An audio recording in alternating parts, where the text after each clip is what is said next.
Are you still sending photos via Google Drive or WeTransfer? Then just stop. There are so many better ways to show and send photos to your clients. And today I'm going to be sharing with you what is my favorite way and a way that's recently got so much better. And I'm going to start right now. Hi guys, my name is James, and when I'm not creating YouTube videos, in fact, I'm a wedding and events photographer, and I've been doing it since around 2019. And today I want to kind of share with you how I actually share my photos to my clients, because it's a pretty big part of my workflow. Taking beautiful photos is obviously a really important step, but if you don't show your photos off in the best way, sometimes it can make your photos seem quite underwhelming. And I find that a lot when I share my photos using Google Drive and especially WeTransfer. If your clients aren't very tech savvy, it doesn't really show your photos off in the best way. Sure, it works for some clients, especially B2B clients when I'm sharing photos to other creatives. But if I'm sharing it to a wedding couple, the last thing I want to do is send them to link for them to go ahead and download it. I want them to be able to view their photos on their phone. And for the longest time, I've actually been using Pic-Time. And recently, Pic-Time reached out to me saying, we're going for a pretty big redesign.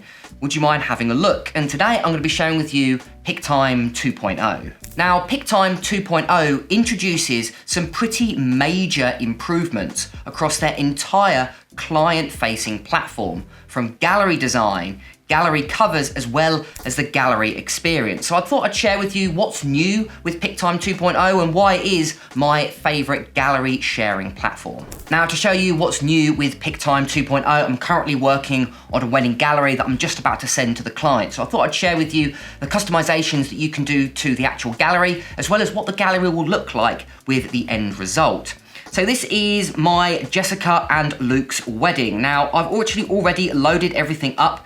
So as you can see, we are going to be using Pic-Time 2.0, which is obviously the recommended. This is how you can name the gallery as well as the gallery date. This is the 7th of November last year. And these are all of the photos that I've already sorted out into collections. So morning preparations, wedding ceremony, group photos, all the way down to first dance and party, and then flash couple shots. And right at the top here, if we scroll right to the top, you can see I've got 841 photos in this gallery, and this is where you can upload them all.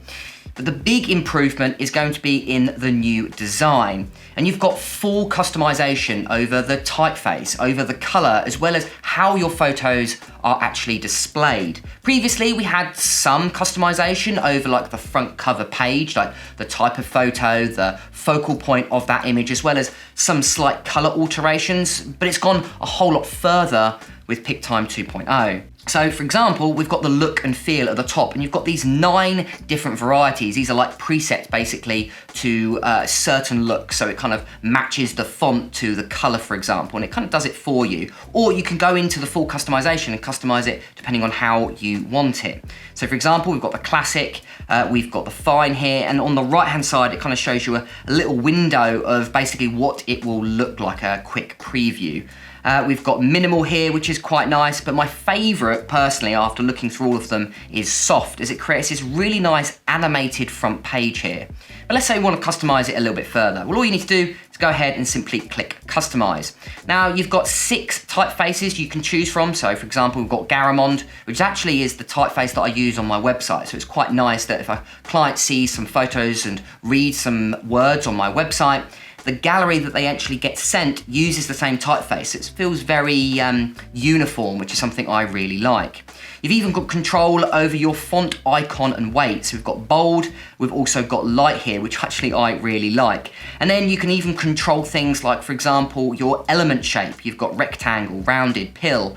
And then right at the bottom here, you've got your photo grid style. So how big do you want those photos displayed on your gallery? What are the spaces in between the photos?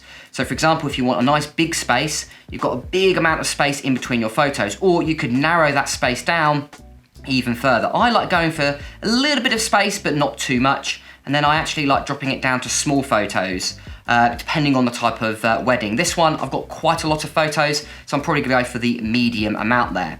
And then you can even change things like the gallery cover. You've got customizations. Now, again, you can choose your photo. So for example, you've got your focal point here that you can set. I've obviously chose the bride and groom. This is one of their couple photos that I took, but you can change that photo as well. In the design, you've got a whole range of designs in here.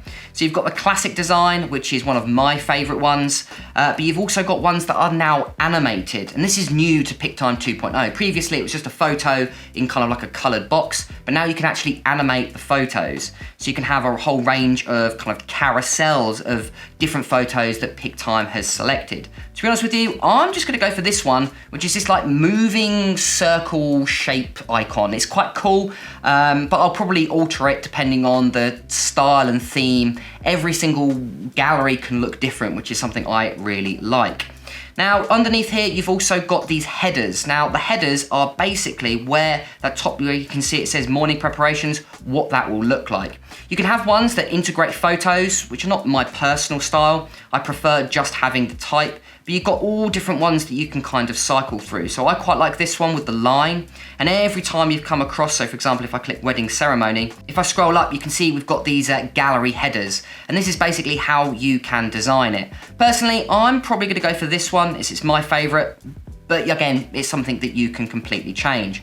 You've also got color here. Now you've got a few alterations. You can use theme color, as in no background, or you can select it manually. If you want to change the colors, you've got some of these swatches here. So for example, I quite like this one, which gives a slight reddish color.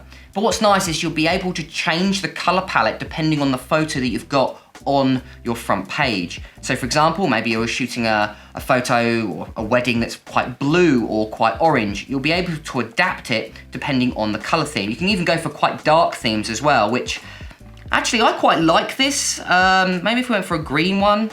Oh, actually I think red, because we've got this nice red background here. Again, this was shot in October. Actually, no, it was shot in November. So a lot of these are autumn colors. So I kind of want to replicate that in the color palette of my image.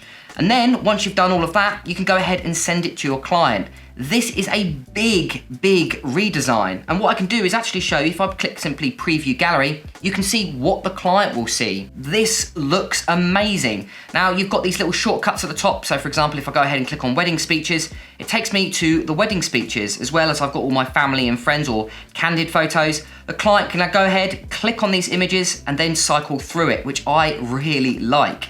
And again, they can go ahead and print from this page as well. Now, they haven't just updated the web version, they've also updated the mobile experience as well. A lot of the clients that I send my photos to are probably gonna view most of the photos on their phone. So having a mobile experience is just as important, or a good mobile experience is just as important as having a good web experience. So as you can see, you've got a huge amount of customization with Pictime 2.0. A lot of creatives will just send their photos via Google Drive and you've got zero customization. And Pictime 1.0 was pretty good, which is why it was my gallery sharing platform for quite a few years.